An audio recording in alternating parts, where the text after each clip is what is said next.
ഇത് കണ്ട ഒരു വീടിൻ്റെ ബെഡ്റൂമിൻ്റെ അകത്തൊരു കാഴ്ചയാണ് നിങ്ങൾ കാണുന്നത്.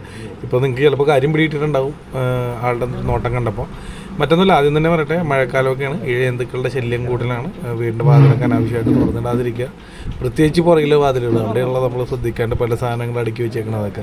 അപ്പോൾ ഇത് കഴിഞ്ഞ ദിവസം തൃപ്പൂണിത്തുറ അനുരാജിൻ്റെ വീട്ടിൽ ഒരു പാമ്പ് കയറിയുണ്ടായി. മഞ്ഞച്ചേരായിരുന്നു, അതിൻ്റെ വലിപ്പമൊക്കെ കണ്ടോട്ടാ. അപ്പോൾ അത് വന്ന് ബെഡ്റൂമിൻ്റെ അകത്ത് വരെ എത്തി. അപ്പോൾ അന്ന് അവരെടുത്ത് വെച്ച വീഡിയോ ക്ലിപ്പ് എനിക്ക് തന്നതാണ്.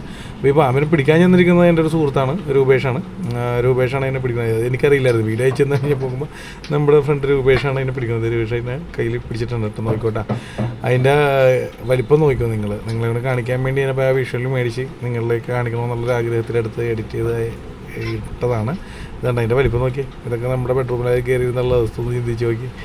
എന്തായാലും രൂപേഷിന് അധികം അതിൻ്റെ അകത്ത് കയറുന്ന് പണിയെടുക്കേണ്ടതൊന്നുമില്ല. അദ്ദേഹം ഒരുക്കി വെച്ചിരിക്കുന്ന ആ ഒരു കൂട് സെറ്റപ്പ് അതിലേക്ക് വേഗം തന്നെ കയറുകയുണ്ടായത് പറഞ്ഞാൽ കൂടുതൽ പണിയൊന്നും എടുക്കേണ്ടതില്ല. പിന്നെ രൂപേഷിന് ഇതൊക്കെ നിസ്സാര കേസാണ്. ഇതിലും വലുത് പലതും പിടിച്ചു കിടക്കാതെയൊക്കെ എനിക്കറിയാം. ഇത് നിസ്സാര കേസാണ് അദ്ദേഹത്തിനെ സംബന്ധിച്ച്. എന്തായാലും ഇതുപോലുള്ള നിങ്ങൾക്ക് ഇഷ്ടപ്പെട്ട വീഡിയോസൊക്കെ ആയിട്ട് ഇനിയും വരുന്നതായിരിക്കും. നമ്മുടെ ചാനലിലൂടെ ആദ്യമായിട്ടാണെങ്കിൽ ഒരു വീഡിയോ ആണെങ്കിൽ ഇപ്പോൾ തന്നെ ഒന്ന് സബ്സ്ക്രൈബ് ചെയ്തേക്കുക. അതുപോലെ വീഡിയോ ഇഷ്ടപ്പെട്ട ലൈക്ക് ഷെയർ ഒക്കെ ചെയ്ത് സപ്പോർട്ട് ചെയ്യുക. അപ്പോൾ എന്തായാലും അടുത്ത വീഡിയോ കാണാം. കൂടുതൽ പറഞ്ഞ് വെറുപ്പിക്കണം. Okay, by.